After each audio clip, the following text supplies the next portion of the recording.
1시간이 넘게 걸려 오후 3시 30분경에 불가리아 출국장을 통과하여 터키 입국장으로 가니 이곳도 차들이 밀려있다. 잔꾀를 내어 줄을 서는 시간을 활용하기 위해 얼른 차량 서류를 챙겨 차량 보험에 가입하러 갔다. 3개월에 400리라 54,233원을 주고 보험을 드니 옆 창구에서 경찰 도장을 받으라고 한다. 우리 차도 순서가 다 되어 갈 텐데 다시 줄을 서서 순서를 기다리려니 마음이 조마조마했다. 드디어 내 순서가 되었는데 서류를 검토하던 경찰이 입국장 도장이 없다며 다시 오라고 한다. 얼른 차로 뛰어갔다. 정말 1초도 어긋나지 않게 우리 앞차가 입국장을 통과하고 있었다. 아슬아슬하게 우리 순서에 딱 맞춰 입국장에 서류를 내밀 수 있었다. 잔꾀를 부리다가 큰일 날 뻔했다. 입국 도장을 받고 다시 경찰 확인을 받는 과정에서 우리는 큰 실수를 한 것을 깨닫게 된다. 원래 루마니아로 갈 계획이어서 불가리아에 89일만 체류하는 계획을 세우고 지냈다. 그런데 조지아 육로가 열리면서 터키로 바꾸었는데 89일에 대한 것을 깜빡 잊고 그냥 입국한 것이다. 터키도 180일 중 90일만 체류할 수 있는데 지난번 터키에서 90일을 체류하고 불가리아에서 89일만 체류하고 다시 터키로 입국했으니 하루에 문제가 생긴 것이다. 경찰이 터키에 하루만 머물 수 있다고 한다. 불가리아에서 90일을 채우고 왔으면 아무 문제가 없는데 깜빡 잊고 실수를 한 것이다. 다시 돌아갔다가 오기도 힘드니 난감한 속에 둘이서 고민을 하다 그냥 하루치 불법 체류 벌금을 물기로 했다.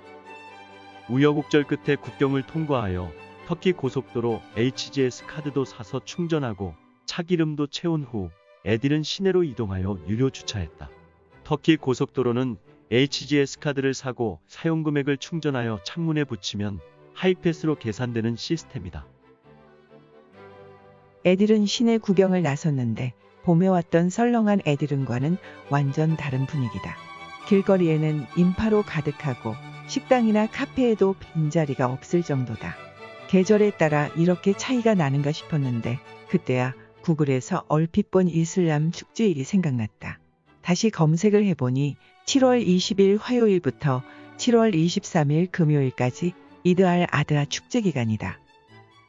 이드 울 아다는 예언자 이브라힘이 알라에 대한 강한 믿음으로 만든 희생을 기억하기 위해 전 세계의 이슬람 교도들이 어린 양, 염소, 낙타를 도살하여 신께 바치고 기념하는 축제일이다. 국경이나 에딜은 길거리가 붐비는 것도 이 축제일과 관련이 있었던 것이다. 우리는 그것도 모르고 숙소도 예약하지 않고 터키로 왔다. 왠지 좀 고생할 것 같은 예감이 들었지만 이미 물은 엎질러졌으니 그냥 축제 분위기를 즐기기로 했다. 식당에서 축제일에 먹어야 하는 요리인지 대부분의 사람이 먹고 있는 양해간 요리와 양고기 구이로 점전을 먹고 셀리미의 모스크를 구경했다. 그리고 사람들로 활기찬 중심거리를 걷다가 차나칼레로 이동했다.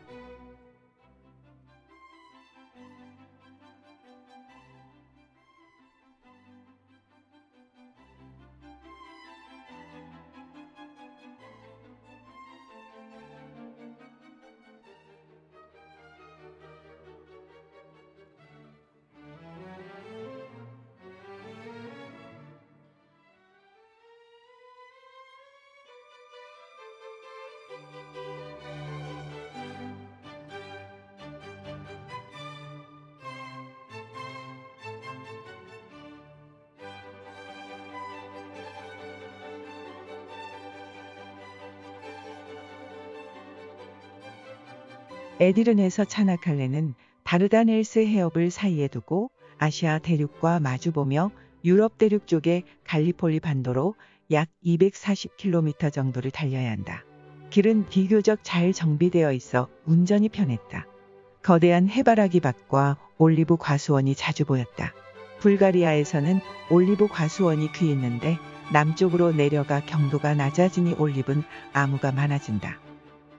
차나칼레가 가까워진 지점에 거대한 현수교의 윤곽이 조명으로 빛났다. 차나칼레 1915 대교다. 1915년 세계 1차 대전에서 터키가 다르다넬스 해협에서 영국과 프랑스 연합군을 무찔렀던 갈리폴리 전투의 승리를 상징한다고 한다. 주탑의 높이가 334m로 에펠탑 324m, 도쿄타워 333m보다 높은 세계 최고 높이의 철골 주탑이고 주탑 사이의 거리가 2023m로 일본의 아카시 대교 1991m를 넘어 세계에서 가장 긴 현수교로 등극할 달이다. 2023m는 터키 건국 100주년인 2023년을 상징하며 이때 개통된다고 한다. 세계를 놀라게 할 이 첨단의 다리를 우리나라 대림산업과 SK건설이 만들고 있다니 놀랍다. 이스탄불의 유라시아 해저터널도 SK건설이 만들었다고 들었는데 정말 자랑스러운 대한민국이다. 키리트바이르에서 다르다넬스 해협을 페리로 이동해야 한다. 지도를 보면 에게해와 마르마라해를 연결하는 좁은 다르다넬스 해협을 사이에 두고 유럽에 속하는 키리트바이르와 아시아에 속하는 차나칼레가 마주보고 있다. 유럽과 아시아를 잇는 요충지로 트로이 전쟁에서 그리스 연합군이 건넜던 곳이고 페르시아의 대군이 그리스를 공격할 때와 알렉산더 대왕이 동방 원정을 떠날 때도 이곳을 건넜다. 키리트바이르에 늦게 도착했지만 다행히 페리가 있었다. 60오리라를 주고 페리에 차를 싣고 해협을 건넜다. 밤이 늦어 피곤한 상태로 차냐칼레에 도착하여 호텔을 찾았지만 우려한 대로 빈방이 없다. 이드알 아드하 축제의 직격탄을 맞은 것이다. 어느 호텔 관리인의 충고대로 시내를 벗어난 외곽으로 나가 호텔을 찾았는데 다행히 금방 빈 방을 찾아 힘든 하루 일정을 마무리했다.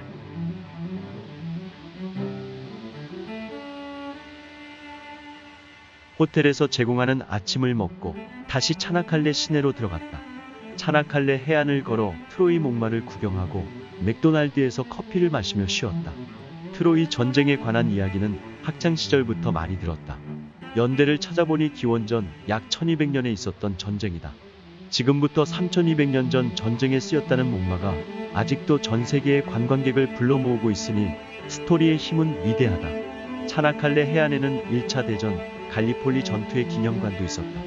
오스만과 독일이 영국 연방과 프랑스 연합군을 격퇴하였고 모두 50만의 사상자를 내었다. 오스만 제국에게는 자랑스런 전투였고 영국에게는 치욕적인 전투였다. 당시 해군성 장관으로 전투를 지휘했던 처칠은 이 전투의 실패로 해임되었고 오스만의 무스타파 케말 육군 대령은 이 전투의 승리를 바탕으로 지도자로 부상하여 이후 혁명을 통해 터키를 건국하고 초대 대통령이 되었다. 오늘날에도 그는 터키의 아버지 아타튀르크로 절대적인 존경의 대상이다.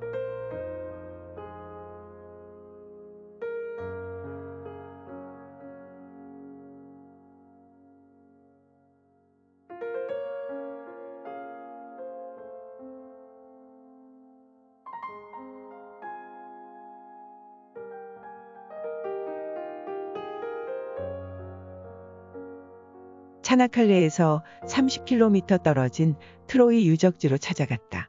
트로이 전쟁은 그리스 로마 신화에 나오는 트로이와 그리스와의 전쟁으로 수많은 영웅과 신들이 자신들이 선택한 진영에서 벌인 전쟁이다. 유적 발굴 이전까지 신화로만 여겨졌으나 1871년 독일의 고고학자 하이니 슐리만이 트로이 발굴에 성공하면서 실제 있었던 전쟁으로 밝혀졌다. 워낙 유명하여 이름은 수없이 들었지만 아직 읽어보지 못한 일리아드 오디세이가 바로 이 트로이 전쟁에 관한 이야기다. 일리아드 오디세이에 심취한 하인리히 슐리만의 끈질긴 발굴 작업에 의해 신화 속의 전쟁이 현실로 나타난 것이다. 거대한 스케일의 영화 트로이의 장면들을 회상하면서 트로이 유적지를 돌아보았지만 폐허 같은 돌더니 속에서 옛 트로이의 웅대함을 상상해내기는 쉽지 않았다. 야외극장 남아있고 그래도 좀 야외극장이 제일 많이 보존 잘 되어 있네.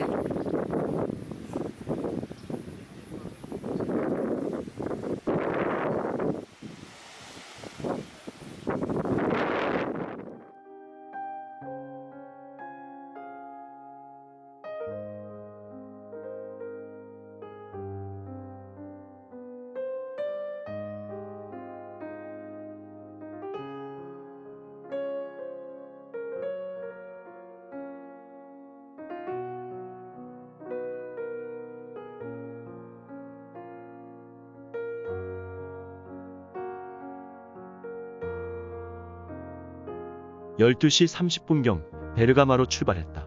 무더운 날씨에 이드 알 아드하 축제와 주말이 겹친 휴가철이라 군데군데 차가 막혀 좀 답답했다. 악차이에서 점심을 먹고 좀 쉬었다. 터키에는 일주일에 한 번씩 열리는 전통시장이 있는데 오늘이 마치 막차이 장날이라 시장을 구경했다. 싱싱한 메론과 수박, 토마토, 복숭아, 체리 등 과일이 아주 저렴하여 장을 보고 싶은 충동을 억누르느라 혼났다. 지금 한창 수확철인 감자와 양파가 3kg에 1,340원이다. 터키의 과일 채소 물가가 놀라울 정도로 저렴하다. 서민들의 삶의 현장인 장을 구경하는 것은 항상 흥미롭다. Harika üzüm alacaksın. Bak al. Bu üzümden muhakkak al. Çek bu üzümü çek. Boydan boya çek. Çek bu üzümü böyle. 3 kere alırken çek. Çek çek. Abla 1 lira domates, 1 lira domates. 야, 여기 토마토 싱싱하게 맛있어 보인다. 이 Abla roka çok 루꼴라. 응. değil mi abla? 원리가 루꼴라 하나에 원리를 알아다. 야. 아. 싸다. 140원.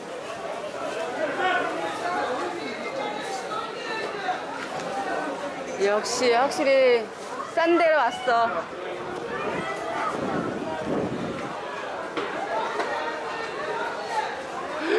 여기도 많어. Elektrik gelmiş.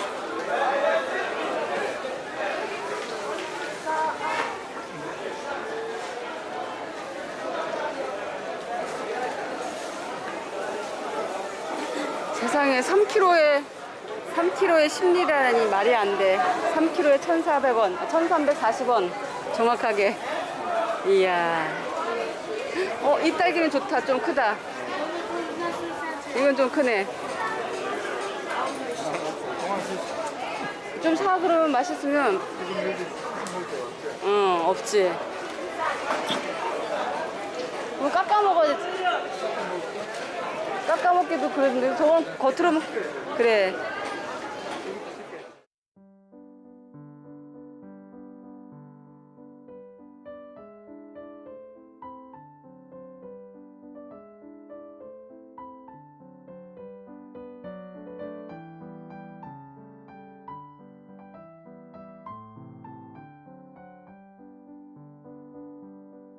오후 3시 40분경 다시 출발하여 베르가마를 향했다. 길이 산으로 접어들며 좁아지는 대신에 경치가 좋아졌다. 울창한 숲도 나오고 캠핑하는 사람들도 보인다.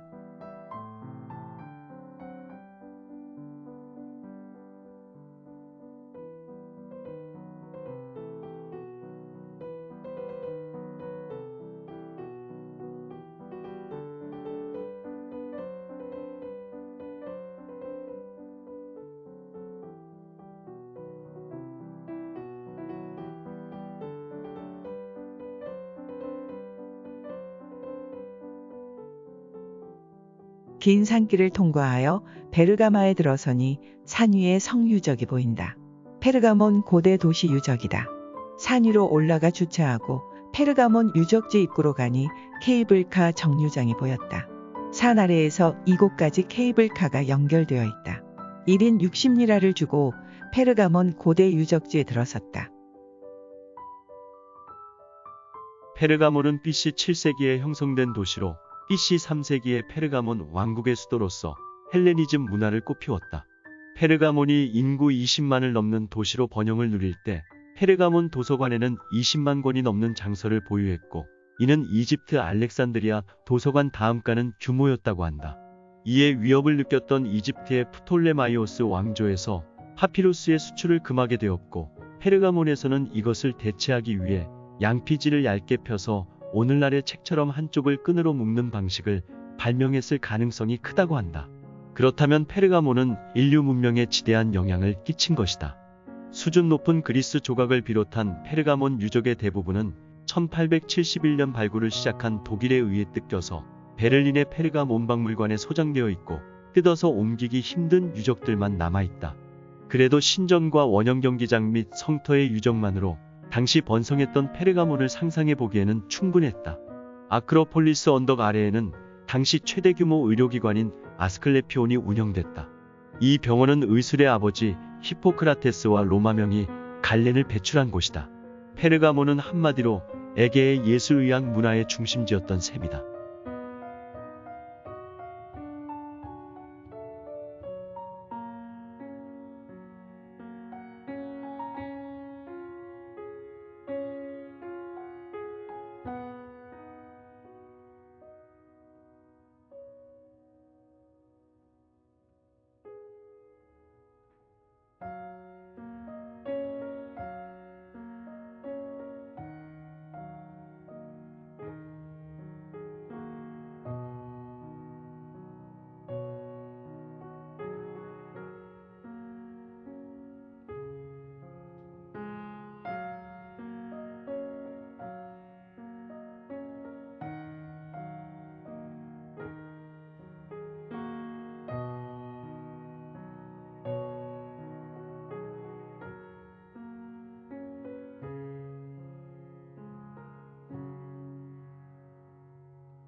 신전과 도서관터, 성터 등을 둘러본 뒤 원형극장 돌계단에 앉아 쉬었다.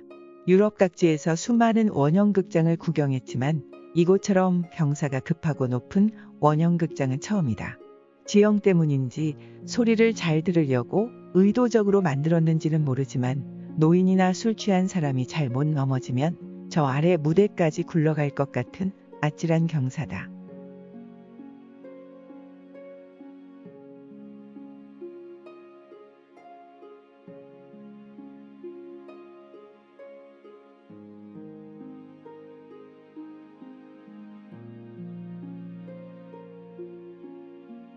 오후 7시경 데니즐리로 출발. 290km를 달려 밤 10시 50분경에 데니즐리 임대 아파트에 도착했다. 아파트가 흡족하지는 않지만 우리가 지내기에 큰 불편함은 없어 보인다. 짐을 옮기고 대충 정리하고 나니 밤 1시가 넘었다. 녹초가 되어 잠자리에 들었다. 소피아를 출발하여 어렵게 국경을 넘었고 여러 군데 여행을 하면서 이틀 동안 무리를 했다. 터키의 이동거리만 770km고 불가리아까지 합치면 1075km를 이동했다. 다음 터키 6편에서는 데니즐리 살아보기와 여름 파무칼레 탐방기가 이어집니다. 감사합니다.